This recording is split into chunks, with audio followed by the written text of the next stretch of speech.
Um termo muito usado para demonstrar como o diabetes é perigoso é a palavra silenciosa. Uma doença silenciosa é aquela que, muitas vezes, não apresenta sintomas que possam ser identificados com facilidade. No domingo, dia 14 de novembro, foi comemorado o Dia Mundial do Diabetes, data que visa a conscientização sobre os riscos dessa enfermidade e a promoção de diagnósticos precoces para salvar vidas. Diabetes é uma doença crônica provocada pela falta de insulina, que afeta como o corpo processa o açúcar no sangue. Os dois principais tipos de diabetes é o 1 e o 2, como esclarece o especialista. Sim, a gente tem os dois tipos, que é a diabetes tipo 1, que ela já é genética, quando a pessoa descobre ali ao nascimento ou na primeira infância, que é uma deficiência na produção da insulina. E a gente tem a diabetes tipo 2, que é a mais comum. Mais de 90% dos casos de diabetes são diabetes tipo 2, que é uma diabetes adquirida ao longo da vida, principalmente por hábitos alimentares, sedentarismo, que é uma deficiência na ação dessa insulina. E essa diabetes tipo 2 é quando a gente tem ali a produção da insulina, só que ela não consegue captar a glicose. E esse excesso de glicose vai ficando na corrente sanguínea, fazendo uma hiperglicemia, que é o que gera o diabetes. Seria o excesso de açúcar, o excesso de carboidrato refinado, que são alimentos à base de farinha branca, também o excesso de álcool, o sedentarismo, pessoa que não faz atividade física, e o tabagismo também é um dos fatores. Além do que, a pessoa obesa, se ela tiver alguma outra comorbidade, por exemplo, uma hipertensão, que é uma pressão alta, um colesterol ou um triglicérides elevado, ela tem 5 vezes mais chances de desenvolver essa diabetes tipo 2.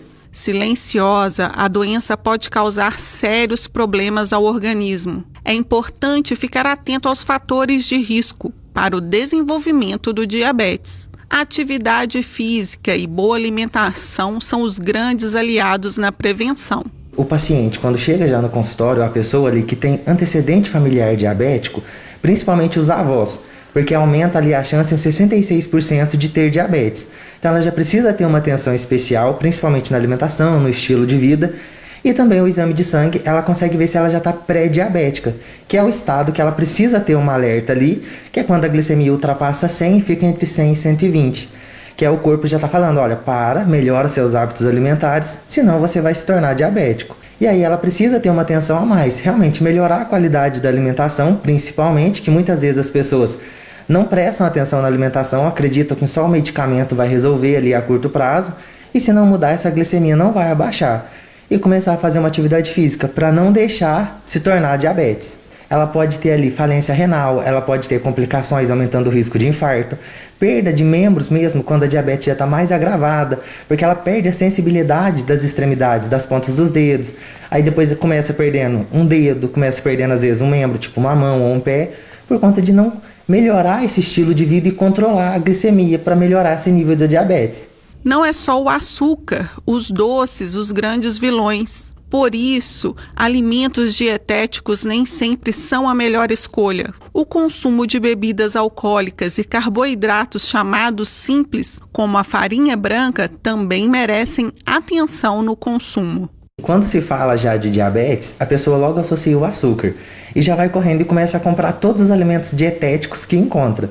Mas na própria embalagem já fala que o alimento dietético é para ingestão controlada de açúcares e não para pacientes diabéticos. Só que as pessoas acreditam que é para todos os diabéticos e pode comer à vontade.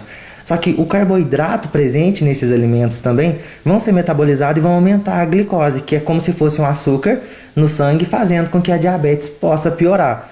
Um outro alimento também que piora muito a diabetes é o álcool, porque o álcool, na hora de ser metabolizado, ele vai virar um carboidrato como se fosse um açúcar e de alto índice glicêmico, quer dizer que ele vai ser absorvido rapidamente na corrente sanguínea, piorando também o nível da diabetes. Então, se puder trocar os alimentos de farinha branca pelos integrais, é uma boa opção. E se puder colocar uma proteína junto ali, seja uma proteína animal, um leite, uma carne, ou uma proteína vegetal mesmo, uma soja, uma lentilha junto com o carboidrato, vai fazer com que o índice glicêmico ainda seja mais baixo e ela seja melhor absorvida, melhorando também o nível da glicemia, que é a glicose ali no sangue, fazendo com que o diabético tenha um controle muito maior ali sobre os alimentos que ele pode comer no dia a dia. E se a pessoa gosta de consumir bastante fruta, a fruta tem fibra, o que já controla um pouco esse carboidrato, só que uma boa opção é colocar uma fibra adicionada além da própria fruta. Por exemplo, uma banana com aveia, um pouquinho de canela, porque a canela também controla a glicemia. Então, é melhorar a qualidade do alimento. E se for nas frutas, evitar que seja só suco de fruta, porque o suco em si, quando ele é triturado, a fruta perde um pouco da quantidade de fibra, fazendo com que esse índice glicêmico ali, a quantidade da glicemia que vai ser absorvida, seja maior. Então, se a pessoa puder comer a fruta, vai ser muito mais benéfico do que o próprio suco.